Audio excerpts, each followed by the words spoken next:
Series ini dibuka dengan diperlihatkan keadaan beberapa tahun setelah kejadian perampokan terbesar yang mengguncang seluruh negeri. Arturo selaku saksi dalam perampokan itu kini tampil sebagai seorang motivator yang banyak membagikan kisahnya saat menjadi seorang tawanan. Sementara para perampok yang diduga akan hidup dalam pelarian justru selama ini menikmati hidup mereka dengan bebas dan bahagia. Dengan uang yang mereka dapatkan, Tokyo dan yang lainnya memutuskan untuk berpisah dan hidup di negara yang berbeda-beda. Tokyo dan Rio tinggal di Kepulauan Gunayala, Helsinki dan Nairobi memilih tinggal di Argentina, sementara Denver dan Monica hidup bahagia di Indonesia. Pada suatu hari, Tokyo berkata pada Rio kalau ia sangat rindu dengan suasana kota. Jadi ia pun meminta izin pada Rio untuk pergi ke kota sementara waktu. Sebelum berpisah, Rio pun memberikan sebuah handphone satelit untuk Tokyo agar mereka bisa tetap terhubung. Rio pun berpesan agar Tokyo selalu menghubunginya dan cepat kembali ke pulau. Selama 3 hari mereka berpisah, Tokyo hanyut dalam kebahagiaan berpesta dan clubbing sampai ia lupa menghubungi Rio. Karena hal itu, Rio pun menelpon Tokyo untuk memastikan ia baik-baik saja. Tak disangka jaringan telepon antara Rio dan Tokyo tertangkap oleh pihak kepolisian, sehingga mereka bisa mengidentifikasi keberadaan Tokyo dan Rio saat ini. Kolonel Prito yang mendapatkan kabar itu pun langsung mengirim beberapa pasukan untuk segera menangkap mereka.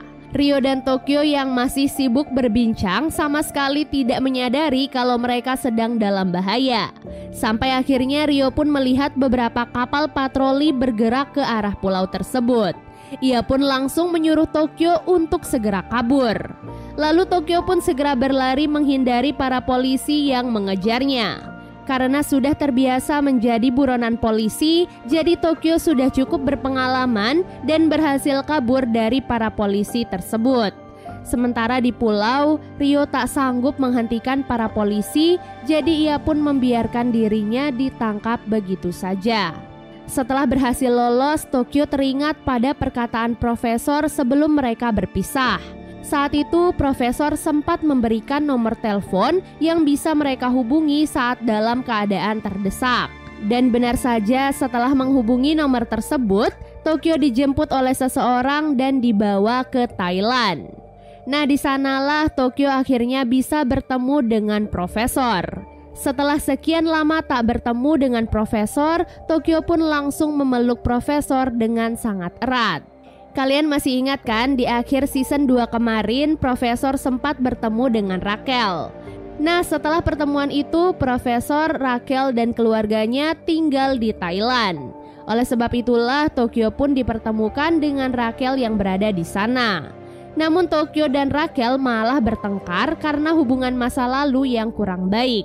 Tokyo berkata kalau Rachel pasti akan mengkhianati profesor sama seperti bagaimana ia mengkhianati rekan-rekan kepolisiannya. Namun profesor berusaha meyakinkan Tokyo kalau Rachel sekarang berada di pihak mereka. Setelah itu Tokyo menceritakan apa yang terjadi kepadanya dan Rio. Tokyo yakin kalau Rio saat ini telah ditangkap oleh polisi, namun anehnya tidak ada satupun pemberitaan tentang hal tersebut.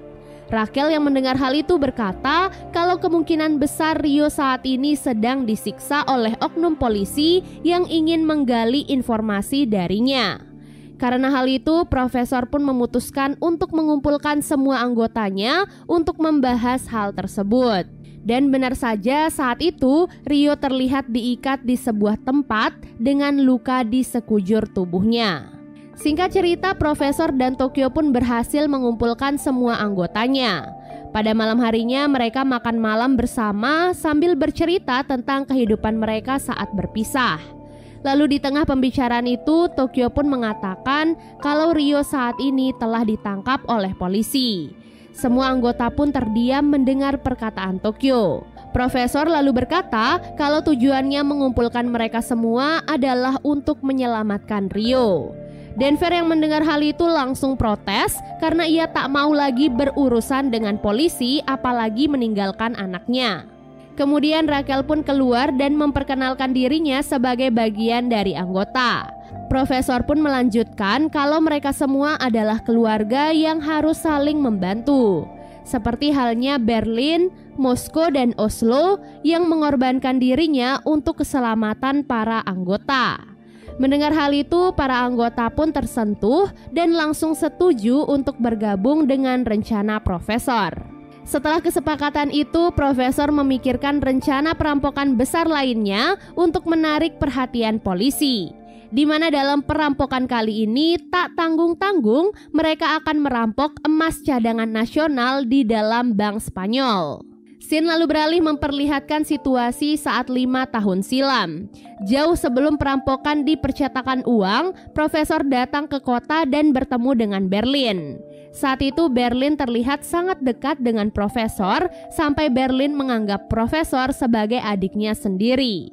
Berlin kemudian mengajak Profesor pergi ke tempat persembunyiannya di sebuah gereja di pinggir kota. Di tempat itu, Profesor juga diperkenalkan dengan sahabat Berlin yang bernama Palermo. Saat itu Berlin dan Palermo sedang merancang sebuah perampokan emas di Bank Spanyol. Jadi dapat disimpulkan kalau perampokan yang akan dilakukan Profesor kali ini adalah ide dari Berlin dan Palermo. Seperti biasa, bukan Profesor namanya kalau tidak merencanakan sesuatu dengan matang. Jadi ia pun kembali membuka kuliah singkat tentang rencana perampokan tersebut. Singkat cerita, hari perampokan pun akhirnya tiba. Hari itu sebuah balon udara raksasa tiba-tiba muncul di kota Madrid. Di dalam balon udara itu terdapat uang sebanyak 140 juta euro yang langsung disebarkan ke seluruh penjuru kota. Hal itu tentu saja langsung menyita perhatian publik dan menyebabkan kekacauan di mana-mana. Di tengah kekacauan itu, Profesor tampil di layar besar untuk menyampaikan sebuah pengumuman. Profesor berkata kalau pihak kepolisian telah menahan salah satu anggota mereka tanpa ada hukum yang jelas, namun justru disiksa dengan kejam. Karena hal itulah Profesor dengan tegas berkata kalau ia akan melawan pemerintah dan meminta agar Rio mendapatkan keadilan. Semua orang yang melihat hal itu merasa simpati dengan apa yang dialami oleh Rio. Karena hal itulah Prieto langsung mengerahkan semua pasukan khusus untuk melakukan penjagaan ketat di seluruh kota. Di sisi lain, para anggota yang dipimpin oleh Palermo sedang bersiap-siap dengan seragam militer lengkap dengan senjata mereka. Sementara Profesor dan Raquel bertindak sebagai pengawas yang akan memberi komando seperti biasanya. Nah, untuk mengisi kekosongan, tugas Rio kini dilimpahkan pada 65 hacker asal Pakistan untuk menyadap semua media komunikasi antar anggota kepolisian. Setelah mendapatkan informasi dari camp militer, Profesor pun langsung meminta para anggota untuk segera bergerak dan berpura-pura sebagai pasukan militer yang dikirim untuk menjaga Bank Spanyol. Di sepanjang perjalanan sampai di sekitar bank, para anggota bisa melihat kalau saat ini ada begitu banyak warga yang justru mendukung mereka. Sejak perampokan sebelumnya, banyak orang yang mulai menyadari kekejaman pemerintah dan berbalik mendukung kelompok perampok.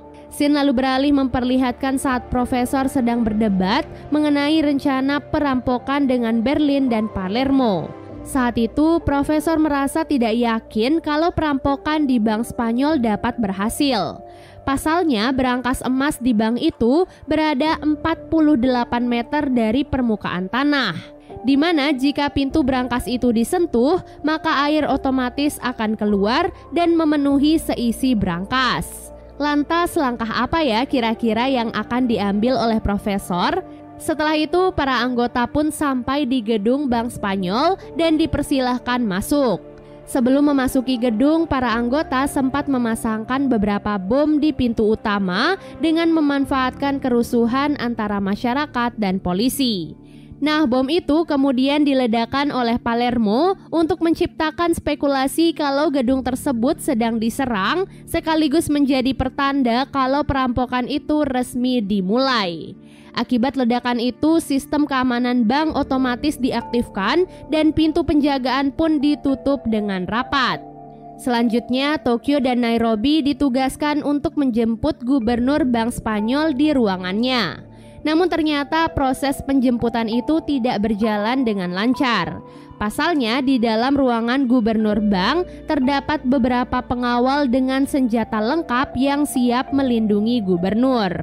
Bahkan gubernur bank juga seperti tidak mempercayai mereka dan memilih untuk tetap diam di dalam ruangannya. Karena situasi itu, Tokyo dan Nairobi kembali memikirkan cara lainnya agar gubernur bisa segera dibawa ke tempat tawanan yang lain. Tokyo yang nekat memilih cara kekerasan untuk mengeluarkan gubernur bank dari ruangannya. Di waktu yang sama, para tawanan lainnya dikumpulkan di aula utama. Awalnya mereka berpikir kalau saat itu mereka sedang dievakuasi oleh petugas militer. Sampai akhirnya Palermo menunjukkan seragam merah khas perampok dan memperkenalkan diri sebagai perampok. Hal itu tentu saja langsung membuat keributan dan membuat semua orang panik dan ketakutan. Kembali kepada Tokyo dan Nairobi di ruangan gubernur bank. Kemudian Tokyo menyandra gubernur bank dan memaksa semua pengawalnya untuk mundur. Namun begitu mereka hampir saja berhasil membawa gubernur bank, gubernur itu ternyata berhasil melepaskan diri dari Tokyo. Alhasil Tokyo dan Nairobi pun berhasil dikepung oleh para pengawal. Beruntung saat itu Helsinki dan Palermo segera datang membantu mereka. Namun para pengawal itu ternyata tidak menyerah. Mereka lantas melawan para perampok yang membuat mata Palermo terluka akibat pecahan kaca. Namun tetap saja dengan keahlian yang mereka miliki, Tokyo dan yang lainnya berhasil mengalahkan para pengawal dan menyekap mereka semua. Setelah itu, Palermo dibawa ke ruangan lain dan langsung mendapatkan perawatan medis. Matanya yang terluka membuat Palermo tak bisa melihat apapun. Oleh sebab itulah, para anggota kini harus segera mengeluarkan semua serpihan kaca terlebih dahulu agar mata Palermo bisa segera diobati. Setelah itu, Nairobi dan beberapa orang lainnya kini ditugaskan untuk misi terpenting, yaitu membuka brankas emas. Di sana Nairobi dibantu oleh Bogota, anggota tim perampokan yang baru. Bogota kemudian merekrut beberapa orang yang juga merupakan anak buahnya. Kasus perampokan kali ini ditangani langsung oleh seseorang bernama Kolonel Tamayo. Setelah kegagalan tim kepolisian sebelumnya, kini Kolonel Tamayo sebagai pengganti Prito bertekad akan menangkap semua anggota perampok tanpa terkecuali. Nah, untuk pengganti Raquel sendiri akan ditempati oleh seorang inspektur bernama Sierra. Tak disangka orang yang telah menyekap Rio selama ini ternyata adalah Inspektur Sierra. Berbeda dengan Raquel, Sierra dikenal sebagai inspektur yang kejam di dunia kepolisian. Oleh sebab itulah ia tak segan-segan akan menyiksa tahanan yang tidak mau bekerja sama dengan pihak kepolisian.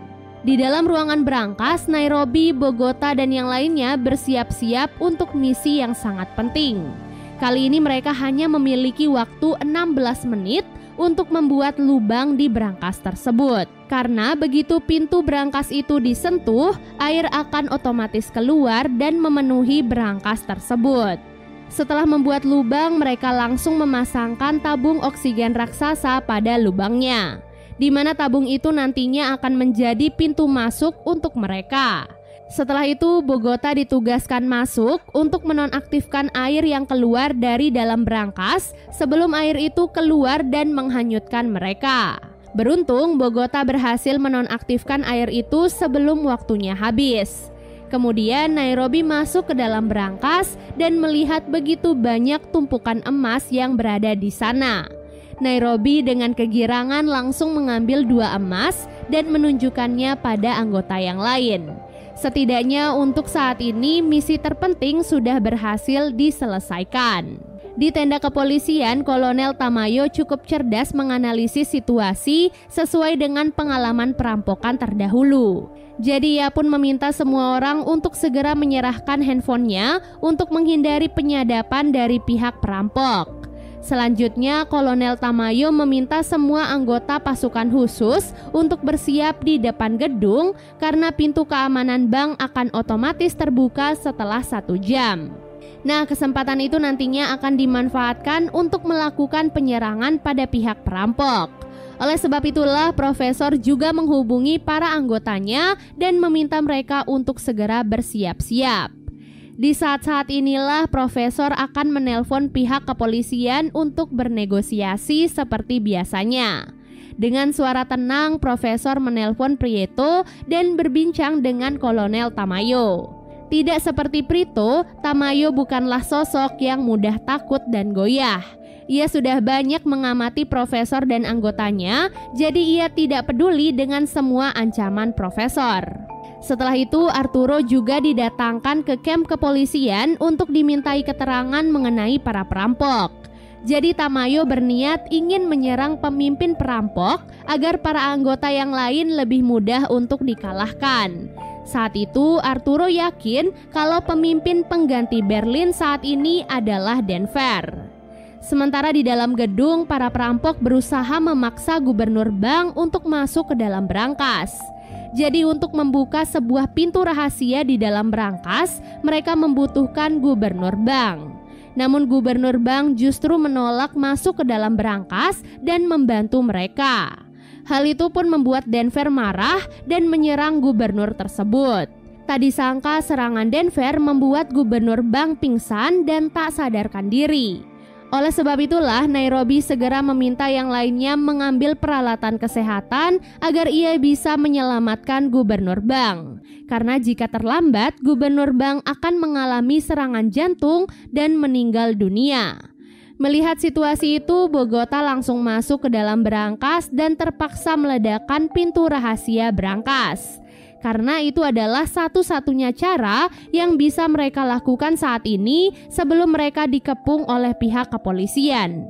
Lantas, apa ya isi pintu rahasia itu dan bagaimana nasib perampokan kali ini? Semuanya akan terjawab di part selanjutnya.